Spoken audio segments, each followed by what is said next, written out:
Hey, what's going on, everybody? This is Tyrone back with Tech Life. Great article here from Mike over at Light Reading. I'll leave a link to it in the description so you guys can check it out.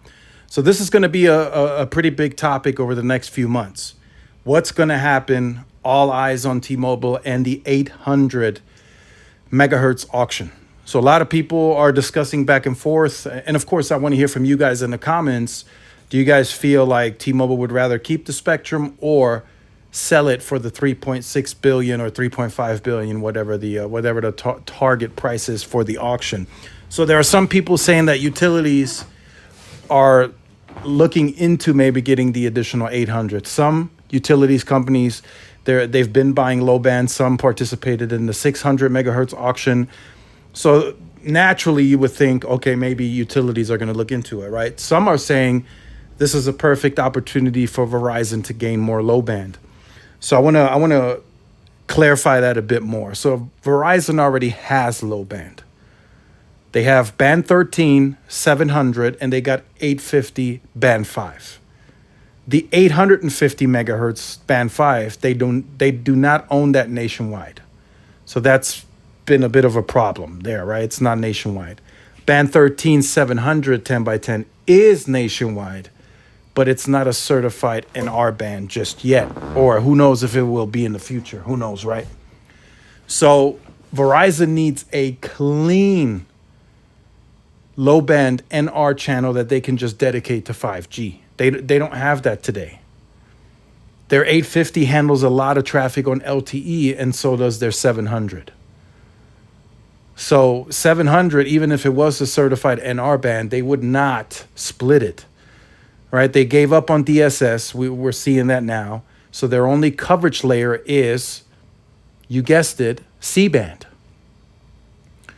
So they're not going to split band 13 5x5 for LTE and 5x5 for 5G. They're not going to do that. They need a clean low band channel that will not be dependent on any LTE traffic, just pure 5G. So this would be an opportunity for a decent price for Verizon to gain low band without having to wonder what the roadmap is from the FCC down the line sometime. This would be something, okay, we got 800 now, 5x5, let's use it for 5G. So that way we can proceed with our SA core, voice over NR, all that good stuff.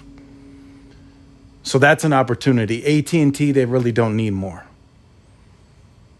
I'll be honest. I won't even put AT&T in the conversation. AT&T got band 29. They got band 5. They got 14. They got 12.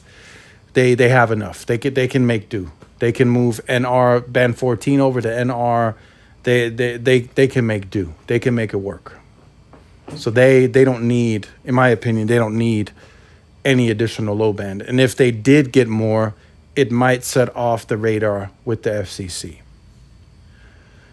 So this is going to be a very interesting topic, right? Should T-Mobile keep the spectrum if the auction price is not met? I mean, they likely will get to keep it. But would T-Mobile rather sell it and make 3.6 billion? I think so. I think they'd rather take the money. They're in the middle of acquisitions, and they clearly are able to buy US Cellular without this spectrum and the price, right? And that probably in any discussions and any financial guidance, this was not included. So this is just extra money that they're going to get. The guidance on the free cash flow closing in on 16 billion has nothing to do with the dish, with that 800 megahertz spectrum whatsoever. So this is just going to be extra money added to the pot if they reach the price of the auction, right? 3.6, the set price. So, in my opinion, as I just stated, I think T-Mobile would rather sell it to whoever, even if it's Verizon, and make that additional money. And then who knows what they do with that 3.6 billion. Right? Everything that they're currently doing, right? The Columbia Capital purchase of the extra 600, they're doing that without that. The Comcast agreement that they've reached, right? That they lease the 600 for now, purchase it later on.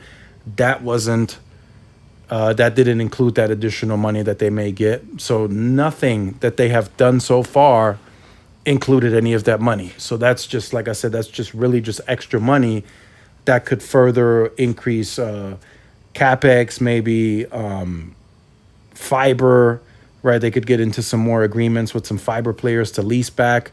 They could expand with current partners, Pilot in New York City, Lumos, whatever. They could add that $3 billion into it and expand to more homes passed.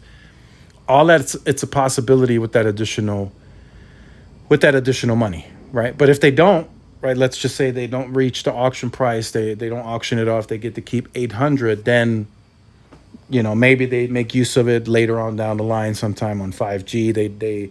They have to go back right now anyway to deploy FDD MIMO. Maybe they throw that radio on the towers. Who knows, right? They got to climb sites again.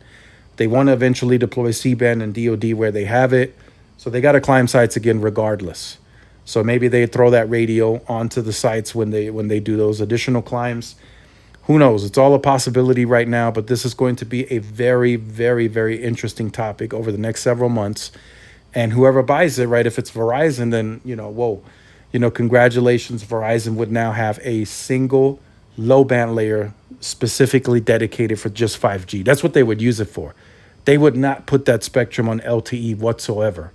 They would use that specifically for NR and make that a clean low band channel for NR. And I think, I think that's a very strong opinion of mine. It's of course I'm speculating because there isn't any official,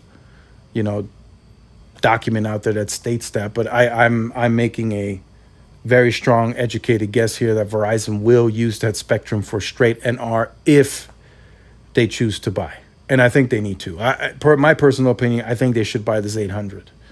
It's $3.6 billion, fairly cheap for them, and they get a nationwide slice. Right? It would struggle a bit in the border regions, probably 3x3. They would look into that, see maybe okay. And for my market, El Paso, right, we're a border region where 800 has interference, even 850, but they have 850 band 5 here, the full 50 megahertz. So they could make that work either way. So just wanted to speak on that briefly, get some of your guys' thoughts on that. What should happen with 800? I mean, it probably should have gone to Dish from the beginning.